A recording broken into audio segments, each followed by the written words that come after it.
Good to go? It's great to be in Ingham. I've had a great 24 hours with Albo, who's day 4 into his Queensland trip. We had a fantastic day in Innisfail yesterday, a lunch with community leaders, a visit to a banana farm yesterday afternoon, and then a briefing from the council in Mission Beach today.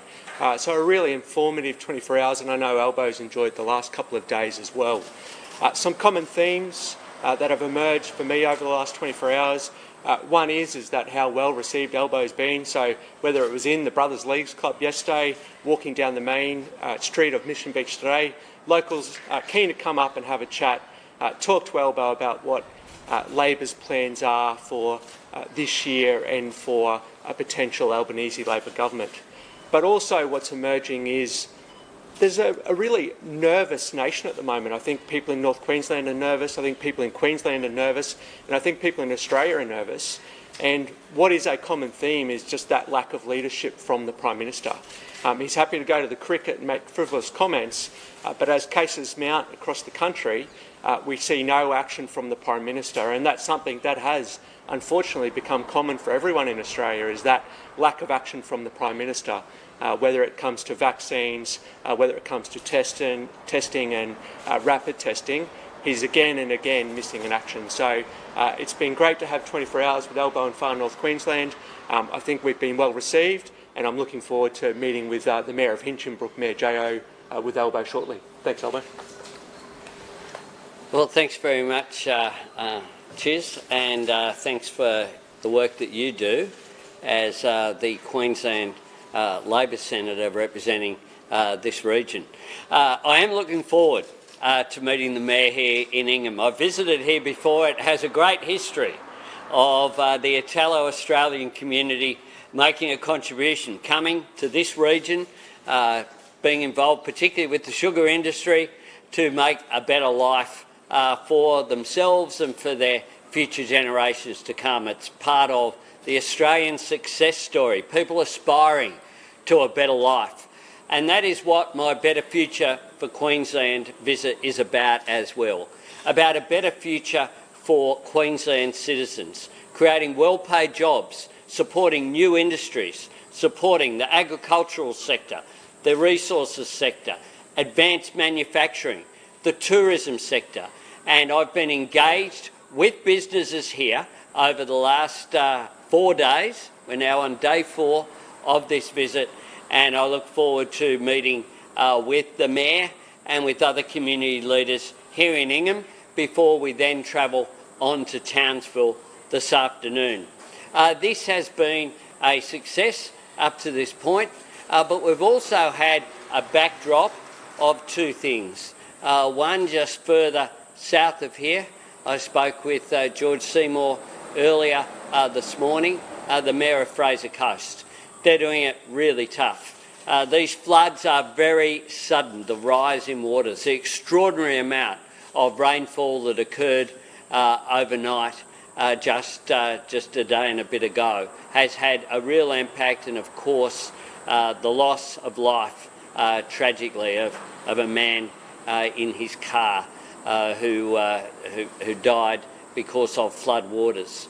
So I have spoken with the Mayor, and certainly we'll be providing whatever support we can. But I think all Australians today will be thinking of the people of Fraser Coast, the people of the Wide Bay region, and others who've been impacted by the aftermath of this cyclone. Secondly, of course, people are on an ongoing basis concerned about the federal government's failure when it comes to preparation for what we're going through with COVID. We continue to have record numbers. We have rising numbers of people in hospital, rising numbers in ICU. We have rising numbers of infections. We have people who can't get booster shots. We have people who can't get food from their supermarket with the shortages that are there because of issues with the supply chain. And we have a major issue with regard to children as well. Students are supposed to get their vaccines from tomorrow. what we're finding is that parents are anxious because they can't get appointments for their children, and that's a major problem. We need to make sure that that is addressed. And this government have had a long time to prepare, making sure that supply was okay. But once again, this Prime Minister is characterised by ensuring that a problem becomes a crisis before there's any action. Well, the problem at the moment is that parents can't get their children vaccinated. That's leading to announcements such as the one from Premier Palaszczuk about a delay in school returning. That will have, of course, a further impact on the workforce and a further impact on the economy. We know that from the very beginning you had to get the health outcomes right in order to minimise the economic impact. That's something that this Prime Minister never understood. He was too slow on the rollout of the vaccine, never did anything on purpose-built quarantine, has delayed the boosters because of the slow rollout of the vaccine, and didn't prepare for a rollout of rapid antigen tests, even though they were approved by the TGA in September, and the AMA and others were saying you need to be prepared. But here we have in Australia rapid antigen tests being produced here, being sent overseas while there's a shortage here because the federal government wasn't interested in purchasing those tests. And then you have the absurdity of a government that's created $1 trillion of debt, that has created a massive windfall for some businesses who've received payments in JobKeeper, even though their profits were rising, saying that when it comes to accessing rapid antigen tests, unless you're on welfare, you're on your own. This Prime Minister says that he wants government to stay out of people's lives. Well, people expect government to provide them with some support at a critical time and at a crisis, which is what we're going through right now. This Prime Minister is always defined by his complacency and only acting when a problem becomes a crisis, then the action being too little, too late, and then looking for someone else to blame and to never accept responsibility for what is his job. This Prime Minister has to do his job, can't continue to fob off responsibility.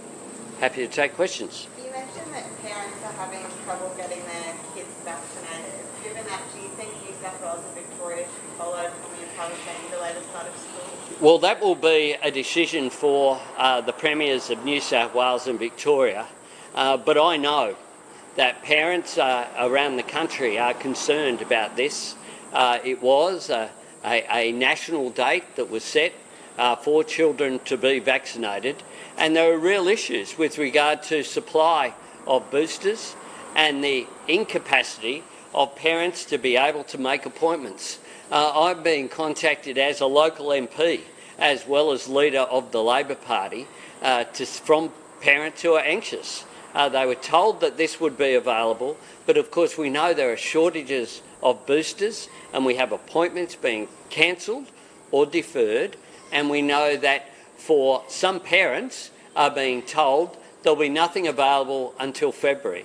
That is creating a real issue, and it will create a real issue for the economy as well. It is a really practical example of how a failure on health outcomes leads to problems for the economy and for jobs. Kennedy today, have you had any conversations with Mr Katter about what happens in the event of a Hong Kong? No, but I have had a chat with Bob. I had a good chat with him on Friday about his electorate, told him where we were coming. I invited him to come along. He's got family commitments this weekend. I have a good relationship with Mr Katter. I am concerned with forming a majority Labor government is my only focus, and that's what I want. I'll work with anyone in the Parliament if I'm elected to lead a government after the next election. I'll work with them constructively, as I always have and have continued to do, whether in government or in opposition. I'm about outcomes. One of the things we need from a future government is an end to the division. Scott Morrison's always looking for an argument. I'm looking for solutions. Council is one of the most politically volatile parts of Queensland at the state and federal level. What do you think people of council are looking for this federal election? Well, what I've had so far on the visit is really constructive engagement. I think people are ready for a change in government. We have a circumstance whereby the Morrison government will be asking for a second decade in office. And people are asking themselves, is this as good as it gets? A government has two basic things that everyone expects of them, regardless of who's forming government. They expect a government that's competent, and they expect a government that's honest and has integrity. This government certainly is failing on the competence, and they're failing in the honesty and integrity as well, which is why we don't have a National Anti-Corruption Commission, an issue that is raised with me wherever I go right around the country. They're the basics that you have to do. But you also have to have a vision going forward. Labor has a vision for a better future for Queensland. It's a vision about new industries through our National Reconstruction Fund. It's a vision about supporting the tourism sector, agricultural sector, the resources sector. It's a vision for over 600,000 new jobs to be created through our Powering the Nation plan. It's a vision for community-based infrastructure, not getting out a colour-coded map, but based upon need, supporting local government with their issues that they identify as local priorities. It's about secure work, making sure that people who do the same job next to each other get same job, same pay, a pretty important principle. It's about helping people with living standards who are really doing it tough. That's why our cheaper childcare plan will help working families and will help women's workforce participation. It's about recognising that our country will be stronger when we recognise First Nations people in our Constitution, when we support practical programs like our Indigenous Rangers program that we spoke about in Mossman Gorge yesterday. So it's about practical plans going forward that Labor has to build back stronger, to have a better future for Queensland. I believe that Australia's best years are ahead of us. If we're optimistic, if we're as strong as the Australian people have shown themselves to be over the last 2 years. But what we have at the moment is a government that is now entering a third year of the pandemic, just as unprepared as it was at the beginning, making the same mistakes, a lack of preparedness, a lack of looking forward, even though the problems have been identified. So that now the failure with boosters, the failure with rapid antigen tests mirror the problems a year ago when this Prime Minister was saying it wasn't a race to get people vaccinated, and the year before that where he was saying that the bushfire crisis wasn't his responsibility because he doesn't hold a hose. Why did Labor lose Herbert? Well, because we didn't get enough votes. And we didn't secure the support of enough people around the country. I'm determined to reverse that. But specifically on Herbert, why do you think the people of Townsville turned? Well, we didn't get enough votes right around Queensland. One of the things that I've been determined to do is to make sure that we do better right around Queensland. This will be, I've had a number of visits to Townsville, of course, over the years, including as the Labor leader. And I believe that it is a seat where I'll be visiting defence personnel tomorrow. I'll be talking with community members at an event later today, and I'll be engaging with people in Townsville. But if you can't say why you think you didn't get enough votes, how can you win the seat? You can't figure out Well, we didn't, across the board, we weren't successful enough. We've learnt the lessons. We did a whole review into it. And what we didn't do was show that in terms of our policy offering wasn't strong enough to secure the support of people in Queensland. What we've done, including in Townsville, what we've done isn't to say, oh, we'll just do the same thing. What we've done is take away some of the policies that received a message from the people of Townsville. We heard that message. We've engaged with the people of Townsville directly about what their needs are, and they want secure work. They want to make sure that they have a representative in government who will deliver for them. I have a proud record in Townsville. Port Access Road, Townsville Ring Road, all of the major infrastructure projects that I funded, the new facilities and upgrades of the AMSA facility at Townsville, a range of projects. But we need to do better at the election. I'm determined to do so, and I believe that concentration with three themes: lifting living standards for working people, making sure people have access to secure work, and a future made in Australia is what the people of Townsville have told me they want, and that is what the Labor Party that I lead is delivering, and that's our program at the next election. I note that the local member says, for example, that rapid antigen tests should be free. He says that, but what's the use of being part of a government when you can make statements and nothing's actually delivered? We'll deliver for the people of Townsville. In New South Wales, people that are close contacts are going to be able to go to work as long as they're in essential industries. Do you welcome that shift? Well, we need to take the health advice on all of these issues, but we must bear in mind that the reason why these issues have arisen is because they're contrary to the statements that have been made. Everything isn't all okay in the health system in New South Wales.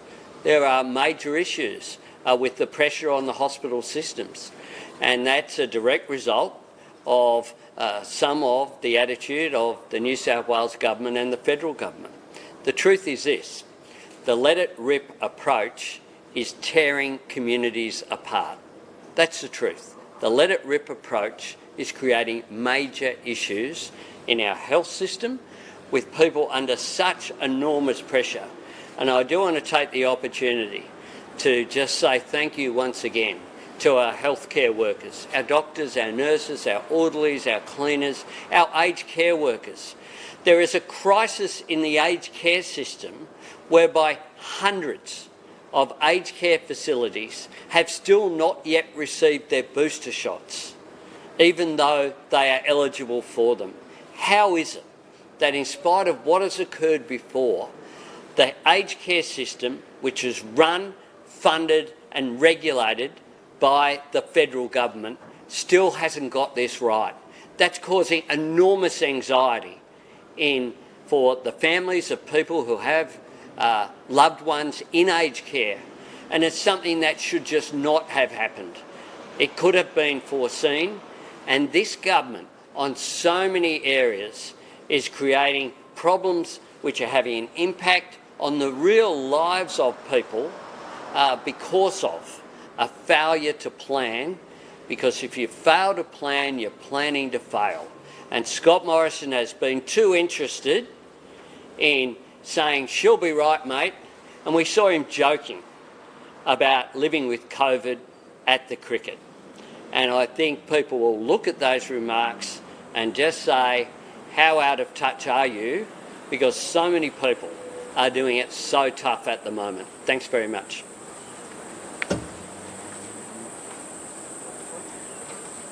You guys just want to start with the website? Yeah.